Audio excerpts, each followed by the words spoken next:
González se quedó viuda a los pocos días de casarse. Una mañana, el que fue su marido, Benito Olmedo Martín, se levantó muy ufano. Y nada más poner los pies en el suelo y enderezar el cuerpo, se tambaleó de un lado a otro como si le diera un vaído, y ante la mirada atónita de su esposa, se desplomó en el suelo y ya no volvió a abrir los ojos. Murió en el acto.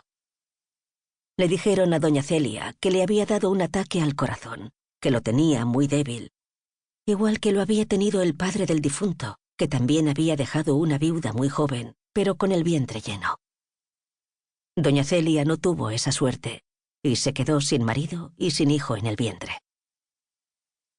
La casa del matrimonio, herencia paterna de doña Celia, contaba con 8 habitaciones, algunas muy amplias y exteriores, otras algo más pequeñas, que daban a un estrecho patio interior y con poca luz. Como estaba muy cerca de la estación de Atocha, al principio del paseo de Santa María de la Cabeza, decidió, incluso antes de quitarse el luto. El color negro en la ropa expresaba la pena de la pérdida, pero no daba de comer al que lo vestía.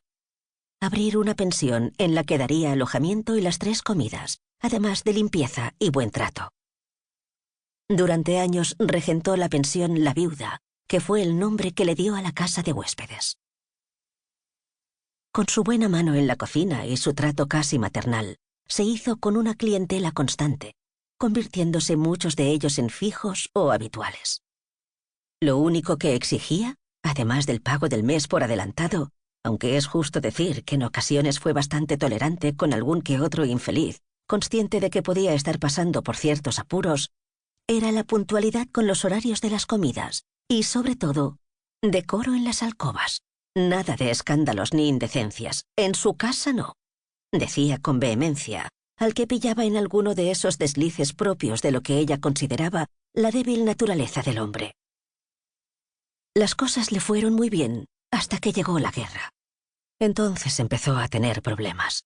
Los clientes habituales dejaron de serlo. Y en su lugar llegaron otros que se negaban a pagar, aprovechándose de que era una mujer indefensa y sin protección.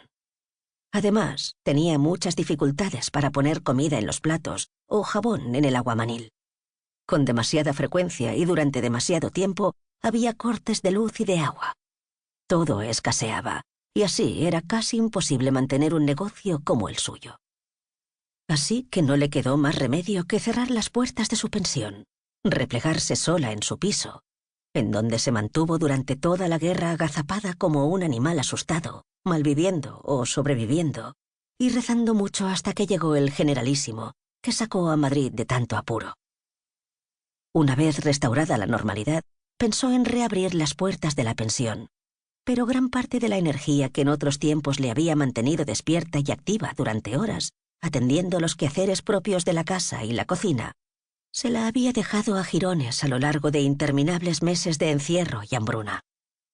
No se sentía ni con gana ni con fuerzas suficientes para atender un negocio así. Además, se había vuelto muy desconfiada, y eso iba en su contra. Cuando estaba en conversaciones con una familia para vender su casa, tan querida para ella, con la decisión tomada de instalarse en un pisito más modesto y bastante más pequeño, de un portal cercano, recibió la llamada de uno de los que habían sido sus mejores clientes, solicitándole que le permitiera ocupar una habitación durante unas horas para un asunto de urgencia y muy delicado. Ella no entendió muy bien qué asunto urgente y delicado podía requerir una alcoba con sábanas limpias, pero lo comprendió a la perfección cuando el día y la hora convenidos abrió la puerta a don Emilio, al que le acompañaba una señorita de buen porte que ocultaba parte de su rostro bajo el ala de un sombrero oscuro y de la que apenas pudo ver más que el mentón. Doña Celia se sentó en la sala y rezó el rosario con más devoción que nunca. Y cuando don Emilio salió con la señorita, a la que tampoco vio ni falta que le hacía, le dejó un billete de 100 pesetas sobre la mesa y le susurró con una sonrisa satisfecha que, si ella no tenía ningún inconveniente, en 2 días estarían de nuevo allí a la misma hora.